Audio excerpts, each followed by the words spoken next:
Ces formules ont donné tellement de mal aux mathématiciens que les mathématiciens purs en ont, pour ainsi dire, voulu à Fourier pendant toute une époque, disons pendant un siècle, peut-être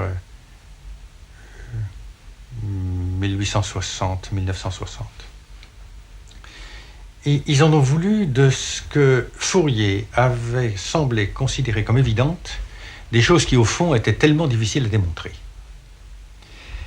Et Fourier apparaissait à ce moment-là comme un grand intuitif, un grand créateur de concepts, mais pas exactement un mathématicien au sens moderne du terme, avec la rigueur, avec la conscience des hypothèses à faire pour entraîner des conclusions valables. Et puis, il y a maintenant un retour.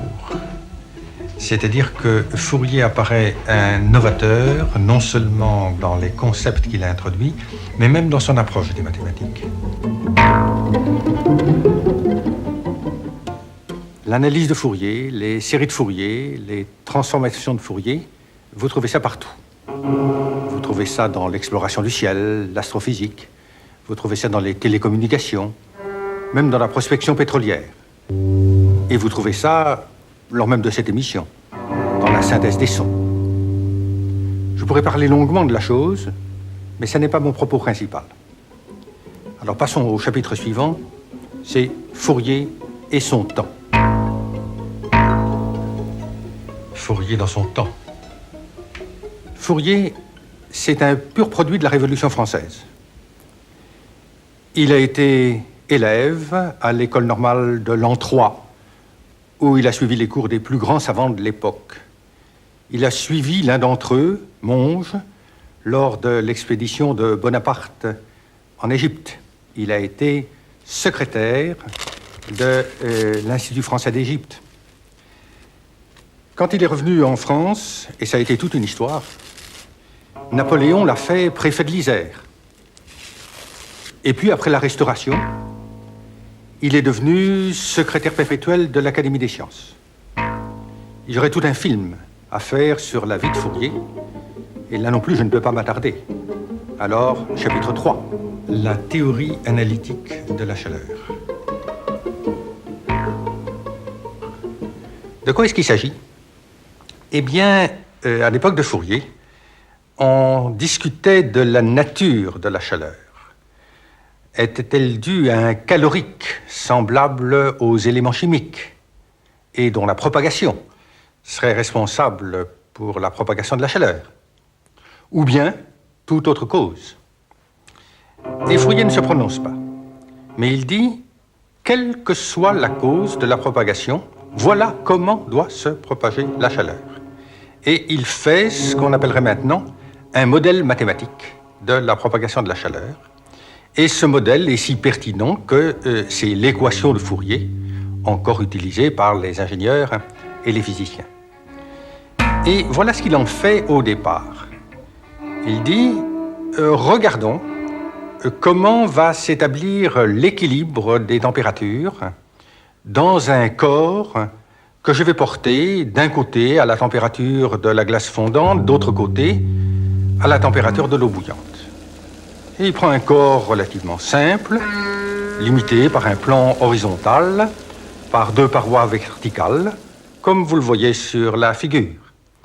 Donc il porte la base à 100 degrés, il porte les côtés verticaux à 0 degré, et il demande comment se répartissent les températures à l'intérieur.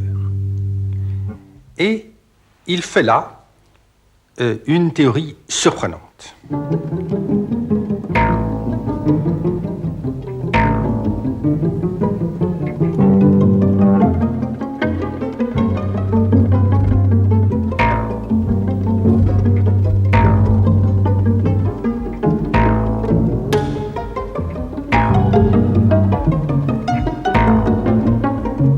À l'époque, on connaissait bien un problème fameux, le problème des cordes vibrantes. le problème des cordes vibrantes. En apparence, aucun rapport. On prend une corde, on l'attaque avec un archet ou on la lâche, corde de violon ou corde de guitare, et on analyse son mouvement. Il y a une équation des cordes vibrantes qui s'écrit comme vous le voyez ici. Fourier, lui, écrit l'équation de l'équilibre de la chaleur. Et voilà comment se présente cette équation. Et il est frappé par la similarité des deux équations.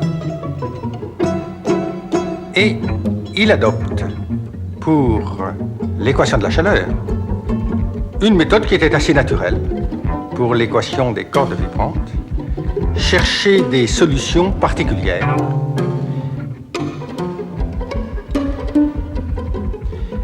Voilà les solutions particulières de l'équation des cordes vibrantes.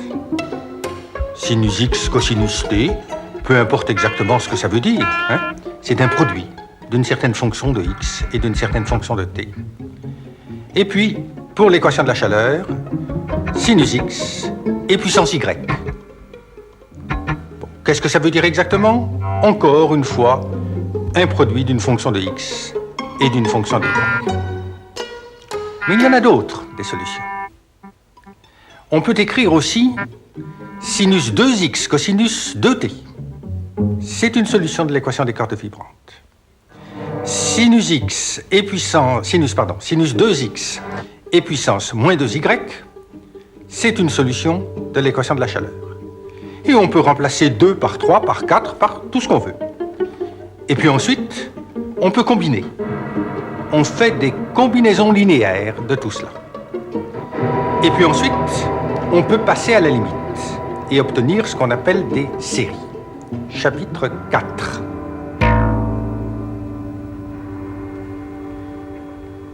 C'est l'origine de ce qu'on appelle les séries de Fourier.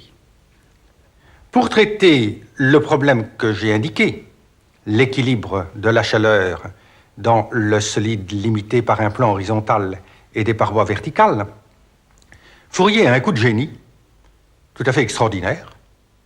Il décompose une fonction constante, vraiment la fonction la plus simple possible, en une somme de fonctions compliquées. Les fonctions sinus x, sinus 2x, sinus 3x, etc. Et cela lui donne effectivement la solution du problème de la chaleur.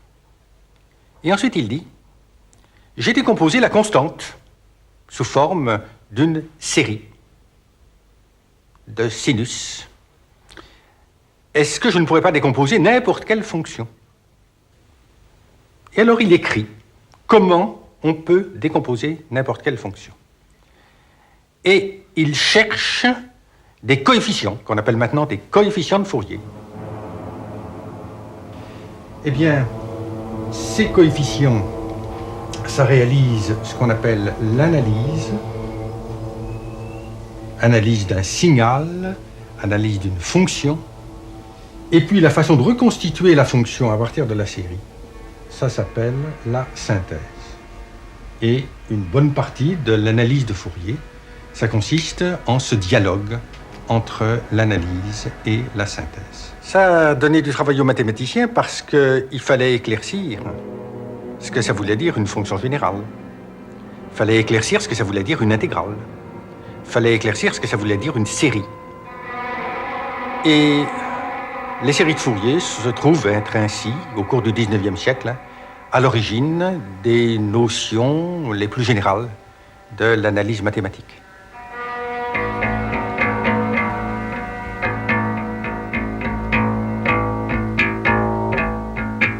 Alors je passe au dernier chapitre.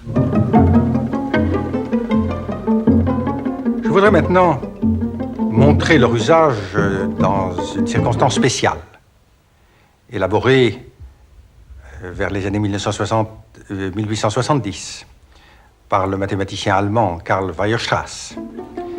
C'est une courbe qui est continue, mais qui n'admet de tangente en aucun point.